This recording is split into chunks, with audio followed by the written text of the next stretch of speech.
नमस्कार दोस्तों, स्वागत है आपका हमारे YouTube चैनल जीके ट्रैकर पे। देखिए फ्रेंड्स, आज के इस वीडियो में हम बात करेंगे जो हमारी एक सीरीज़ है हिंदी एमसीक्यू सीरीज़, और इस सीरीज़ का आज हम 14वां भाग यहाँ पे कवर करेंगे। आज के इस वीडियो में भी हम हिंदी के मोस्ट इंपॉर्टेंट 20 महत्वपूर्ण प्रश्नों को यहाँ पे कवर करेंगे। ना सिर्फ इनको हम यहाँ पे कवर करेंगे, इनसे जुड़े हुए जितने भी आपकी एक्स्ट्रा बातें हैं, कॉन्सेप्ट है, उसको समझते हुए चलेंगे। ये सभी के सभी 20 क्वेश्चन आपके प्रीवियस ईयर क्वेश्चन है, किसी ना किसी एग्जाम के अंदर ये आपसे पूछे गए हैं, तो सभी के सभी इंपॉर्टेंट हैं। चलिए फ्रेंड्स, आज के इस वीडियो को शुरू करते हैं। अगर आपने अभी तक जो हमारे हिंदी एमसीक्यू सीरीज के प्रीवियस पार्ट हैं उनको नहीं देखा, आप उन्हें प्लेलिस्ट में जाके देख सकते हैं। चलिए शुरू करते हैं। पहला प्रश्न है हमारा, उर्दू किस भाषा का शब्द है? देखिए, जो उर्दू है यहां आपके तुर्की भाषा का शब्द है। ऑप्शन डी हमारा सही आंसर होगा। इंपॉर्टेंट है, ऐसे क्वेश्चन पेपर में पूछे जाते हैं। उर्दू जो है ये आपके तुर्की भाषा का शब्द है। एक और चीज पूछी जाती है इसी प्रकार कि जो हिंदी है ये किस भाषा का शब्द है? तो हिंदी फारसी भाषा का शब्द है। ये भी आपको याद रखना है। जो कंफ्यूजिंग वाले टर्म्स होते हैं, जैसे उर्दू हो गया, ये तुर्की भाषा का है, हिंदी फारसी भाषा का है, ये आपको याद रखने हैं। तुर्की भाषा का एक और शब्द है जो कई बार एग्जाम के अंदर पूछा गया है, अलग अलग पेपरों में पूछा गया है, कैंची। कई बार आपने देखा होगा प्रीवियस ईयर में कैंची किस भाषा का शब्द है, तो ये भी तुर्की भाषा का शब्द है। ठीक है, चलिए नेक्स्ट है हमारा, कृदंत प्रत्यय किन शब्दों के साथ जुड़ते हैं?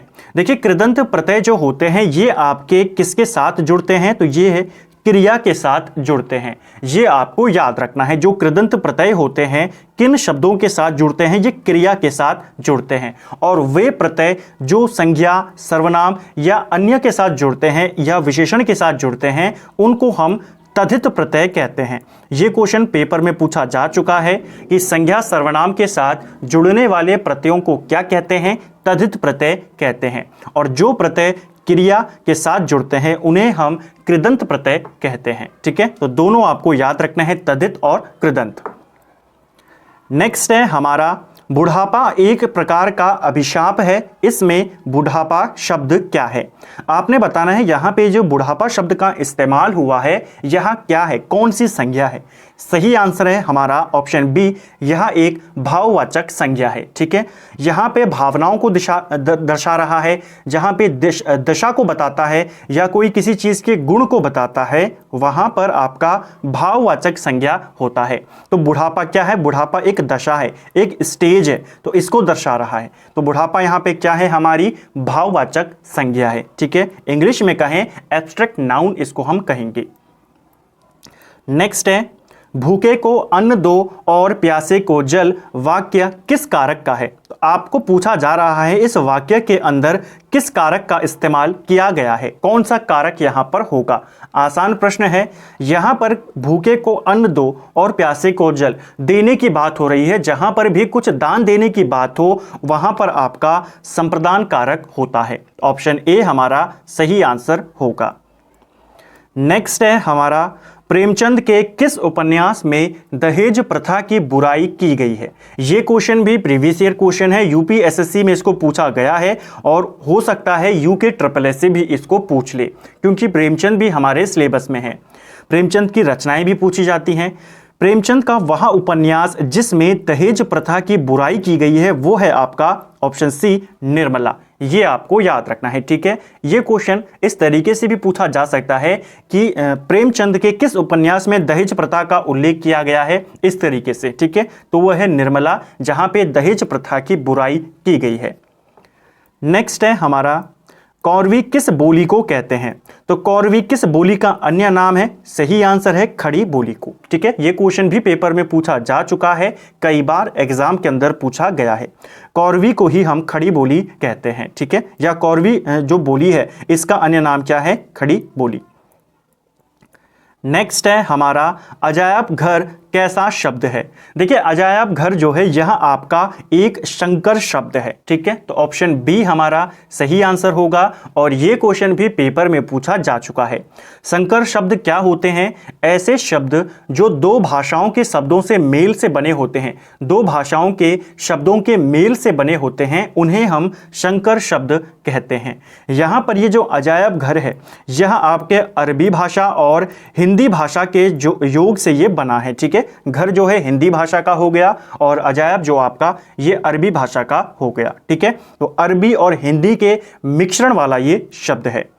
इसी प्रकार अरबी और हिंदी के मिश्रण वाले अन्य संकर शब्दों की बात करें तो जैसे अखबार वाला होता है, किताब घर होता है, कलम चोर होता है, हवा चक्की होती है, आम चुनाव होता है, ये सब क्या है आपके? ये सब आपके संकर शब्द हैं। नेक्स्ट है वे विकारी शब्द जो दो शब्दों, वाक्यों अथवा वाक्य खंडों को जोड़ते हैं क्या कहलाते हैं? तो वे अविकारी शब्द आपने बताना है जो दो शब्दों को आपस में जोड़ते हैं, दो वाक्यों को आपस में जोड़ते हैं या वाक्य खंडों को आपस में जोड़ते हैं।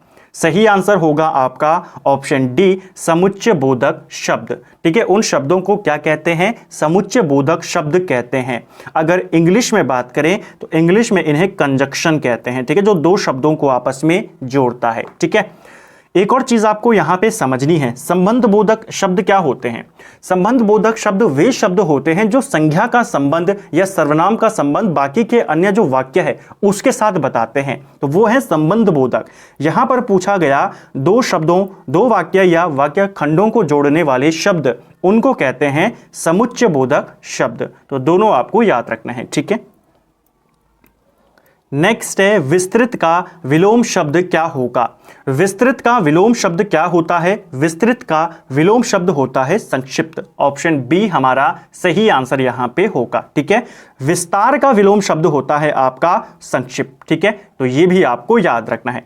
विस्तार का पूछेगा तो संक्षिप्त, विस्तृत का पूछेगा संक्षिप्त। ठीक है, चलिए नेक्स्ट है पश्चिमी हिंदी की कितनी बोलियां हैं? पश्चिमी हिंदी की कितनी बोलियां हैं यहां पे आपको बतानी है। सही आंसर है पश्चिमी हिंदी के अंतर्गत 5 बोलियां आती हैं। कौन कौन सी आती है? एक आती है आपकी खड़ी बोली जिसे कौरवी भी कहते हैं। ठीक है, अभी हमने ऊपर देखा। इसके अलावा एक आती है आपकी हरियाणवी जिसे बांगरू भी कहते हैं। इसके अलावा आपकी दो हो गई खड़ी बोली, हरियाणवी। इसके अलावा ब्रजभाषा, ये भी पश्चिमी हिंदी के अंतर्गत आती है। इसके अलावा कन्नौजी और बुंदेली। तो ये 5 बोलियां पश्चिमी हिंदी के अंतर्गत आती हैं। तो आपको याद रखनी है पश्चिमी हिंदी की कितनी बोलियां हैं? 5। कौन कौन सी हैं? खड़ी बोली, हरियाणवी बोली, इसके अलावा ब्रजभाषा, बुंदेली और कन्नौजी। ठीक है, नेक्स्ट है निबंध संग्रह अशोक के फूल किसकी रचना है? जो यह रचना है अशोक के फूल एक निबंध संग्रह है और ये किसका है? तो यह है आपके हजारी प्रसाद द्विवेदी जी की ये रचना है। ऑप्शन बी हमारा सही आंसर होगा। अशोक के फूल किसकी रचना है? हजारी प्रसाद द्विवेदी। हजारी प्रसाद द्विवेदी को साहित्य अकादमी पुरस्कार किस रचना के लिए दिया गया? तो इनकी एक रचना है आलोक पर्व। ठीक है, आलोक पर्व के लिए 1973 में हजारी प्रसाद द्विवेदी को साहित्य अकादमी पुरस्कार दिया गया और यह क्वेश्चन पेपर में पूछा जा चुका है। क्वेश्चन पेपर में पूछा गया था कि हजारी प्रसाद द्विवेदी को किस रचना के लिए जो साहित्य अकादमी पुरस्कार है वो दिया गया था? तो आलोक पर्व के लिए 1973 में। और इनकी एक और रचना है अशोक के फूल। इसके अलावा इनकी अगर हम और प्रमुख रचनाओं की बात करें तो देखिए विचार प्रवाह इन्हीं की रचना है। इसके अलावा सूरदास, कबीर, ये सब रचनाएं किसकी हैं? हजारी प्रसाद द्विवेदी की हैं। ठीक है, इनकी और भी महत्वपूर्ण रचनाएं हैं, लेकिन जब हम जो राइटर्स बेस्ड वाली जब हमारी सीरीज आएगी जिसमें हम इंडिविजुअल राइटर के बारे में बात करेंगे वहां पर ज़्यादा डिटेल में जाएंगे। ठीक है, इनके कुछ उपन्यास भी हैं, कुछ प्रमुख उपन्यास जो पेपर में पूछे गए हैं। एक है सबसे महत्वपूर्ण बाण भट्ट की आत्मकथा। ठीक है, तो बाण भट्ट की आत्मकथा ये क्या है? उपन्यास है। किसका है? हजारी प्रसाद द्विवेदी का। इसके अलावा लास्ट वीडियो में भी हमने देखा था चारू चंद्रलेखा, किसका था? हजारी प्रसाद द्विवेदी। एक और है इनका जो लगातार ज़्यादा अब आ रहा है एग्जाम के अंदर, अनाम दास का पौधा। तो ये भी किसकी रचना है? किसका उपन्यास है? हजारी प्रसाद द्विवेदी का। नेक्स्ट है हमारा अनिल अनल शब्द युग्म का सही अर्थ क्या होगा। अब देखिए ऐसा ही क्वेश्चन अब आजकल बनने शुरू हो गए हैं, हिंदी में यूपी में भी बन रहे हैं और उत्तराखंड में भी आने शुरू हो गए हैं। अनिल अनल शब्द का आपने अर्थ बताना है। अब देखिए अनिल का अर्थ होता है हवा, ठीक है, और अनल का अर्थ होता है आग। तो जिस क्रम में यहां पर दिए गए हैं उसी क्रम में आपने आंसर बताना है। जल्दबाजी में ऑप्शन ए को टिक मत कर देना ऐसे प्रश्नों में, ठीक है। तो ऐसे प्रश्नों में आपको जो चीज पहले पूछी गई है, पहले यहां पे अनिल पूछी गई है तो पहले का आंसर होगा हवा, दूसरा है अनल जिसका अर्थ होता है आग, तो ऑप्शन बी इसका सही आंसर होगा, ऑप्शन ए इसका आंसर नहीं होगा, ठीक है। नेक्स्ट है हमारा आंचलिक रचनाएं किससे संबंधित होती हैं। उत्तराखंड में भी देखिए आंचलिक साहित्यकार किसे माना जाता है, शैलेश मटियानी को। यह क्वेश्चन पेपर में पूछा गया है। यहां पर प्रश्न यह है कि जो आंचलिक रचनाएं होती हैं ये किस से संबंधित होती हैं, किस विषय पर होती हैं। ऑप्शन देखिए देश विशेष से होती हैं, लोक विशेष, क्षेत्र विशेष या जाति विशेष। तो जो आंचलिक रचनाएं होती हैं या क्षेत्र विशेष के ऊपर आधारित होती हैं, क्षेत्र विशेष से संबंधित होती हैं। और ये क्वेश्चन यूपीएसआई के एग्जाम में पूछा जा चुका है, तो आपको याद रखना है, इंपॉर्टेंट है, पेपर में आ सकता है। हिंदी में शब्दों के बाद जोड़ने वाले शब्दांशों को क्या कहते हैं। तो देखिए हिंदी में शब्दों के बाद जोड़ने वाले जो शब्दांश होते हैं उनको परसर्ग कहा जाता है, ठीक है।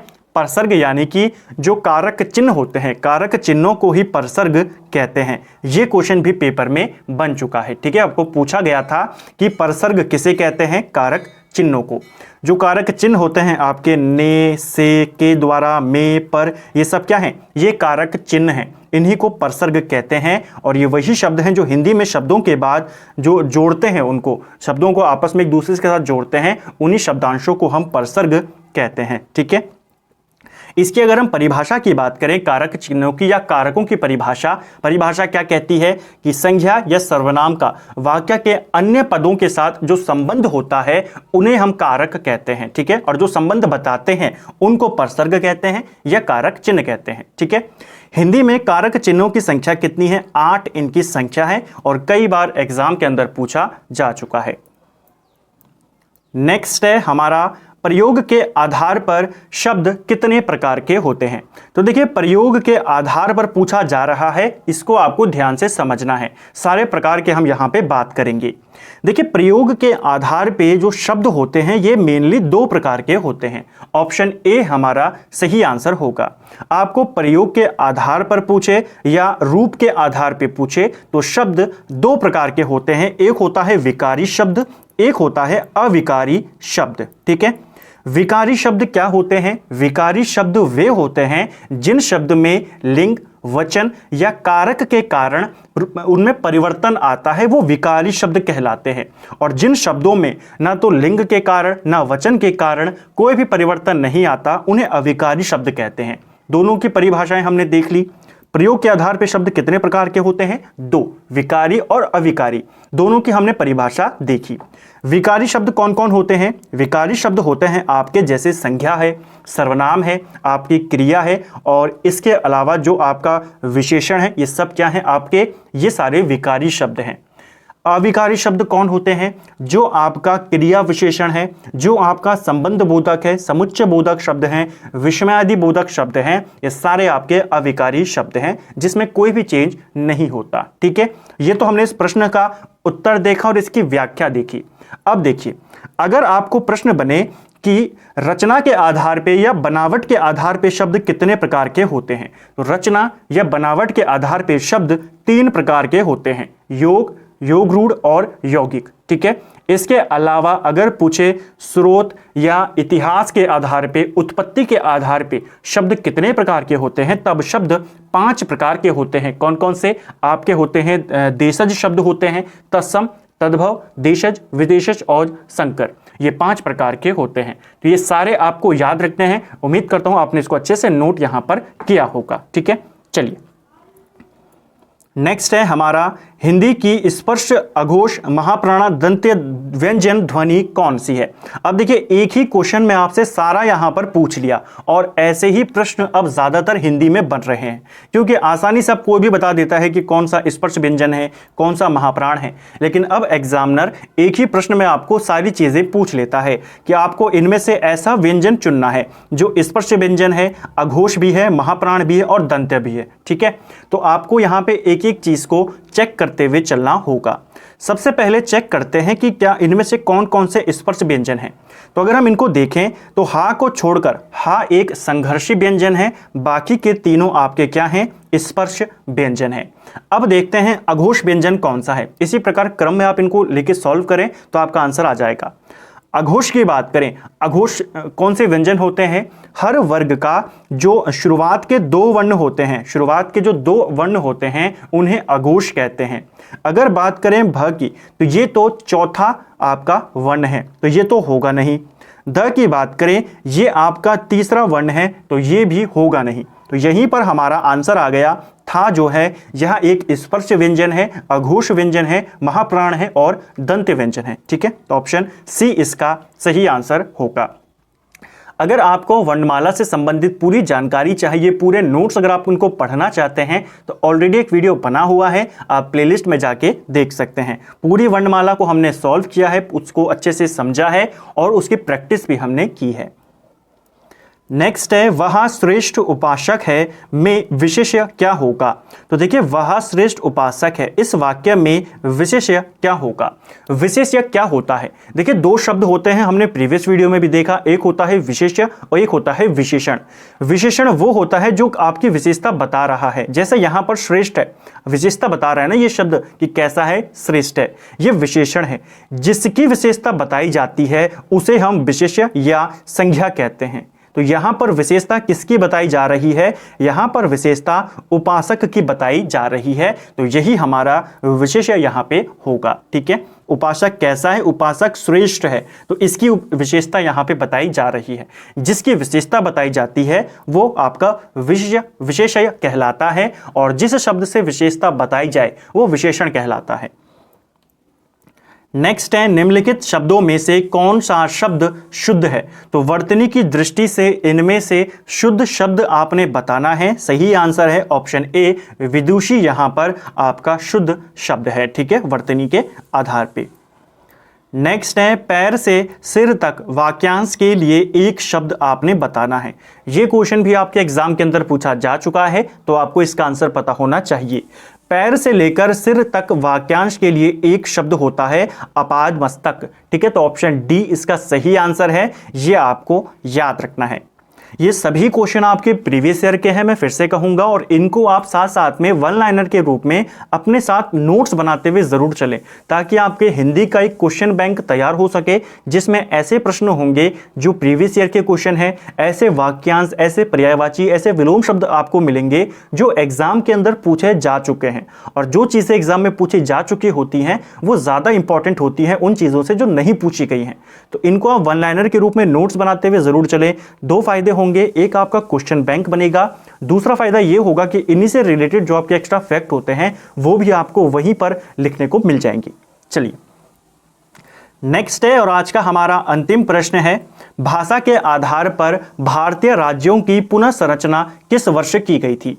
भाषा के आधार पर राज्यों की पुनर्संरचना यह 1956 में की गई। ऑप्शन डी हमारा सही आंसर होगा। ठीक है, 1953 में देखिए भाषा के आधार पर एक राज्य बना था, पहला राज्य आंध्र प्रदेश। ठीक है, उसके बाद जब भाषाई आधार पर आंध्र प्रदेश को अलग राज्य बना दिया गया, उसके बाद अलग अलग राज्यों से और मांग उठने लगी कि हमें भी भाषा के आधार पर अलग राज्य बनाकर दिया जाए। इसीलिए 1953 में यहां पर आंध्र प्रदेश का गठन हुआ भाषा के आधार पर, जो कि पहला राज्य था। ठीक है, वो अलग क्वेश्चन है, वो भी इंपॉर्टेंट है। इसके बाद जब अलग अलग जगहों से अलग अलग मांगे उठने लगी तो सरकार ने राजभाषा आयोग का गठन किया। पूछा जाता है। राजभाषा आयोग कब बना? 1955 में। इस आयोग ने अपनी रिपोर्ट जमा करी 1956 में। उसके बाद भाषाई आधार पर राज्यों का गठन किया गया। ठीक है, तो ये आपको याद रखना है। अच्छा, राजभाषा जो आयोग है ये 1955 में बना। आपको प्रश्न बनता है राजभाषा अधिनियम ये कब बना? तो राजभाषा अधिनियम आपका 1963 में बना। दोनों अलग अलग हैं। आयोग पूछेगा 55 में, अधिनियम पूछेगा 63 में, और दोनों क्वेश्चन एग्जाम के अंदर पूछे जा चुके हैं। तो फ्रेंड्स, ये था हमारा हिंदी एमसीक्यू सीरीज का। आज हमने भाग 14वां यहां पर देखा। उम्मीद करता हूं आपको वीडियो अच्छा लगा होगा, क्वेश्चन आपको अच्छे लगे होंगे, एक्सप्लेनेशन आपने साथ साथ में नोट की होगी और आपने अपना स्कोर भी यहां पर देखा होगा। तो अगर आपको ये वीडियो पसंद आया है तो वीडियो को लाइक करें। अगर आप चैनल पे नए हैं, पहली बार आए हैं, तो चैनल को सब्सक्राइब करें, अपने दोस्तों के साथ शेयर करें। कम से कम एक सोशल मीडिया प्लेटफॉर्म पर आप चैनल का लिंक ज़रूर शेयर करें। और वीडियो आपको कैसा लगा कमेंट करके ज़रूर बताएं। साथ ही अपना स्कोर भी आप कमेंट करके बताएं कि 20 में से कितने मार्क्स आपके यहाँ पर बने। Thank you friends.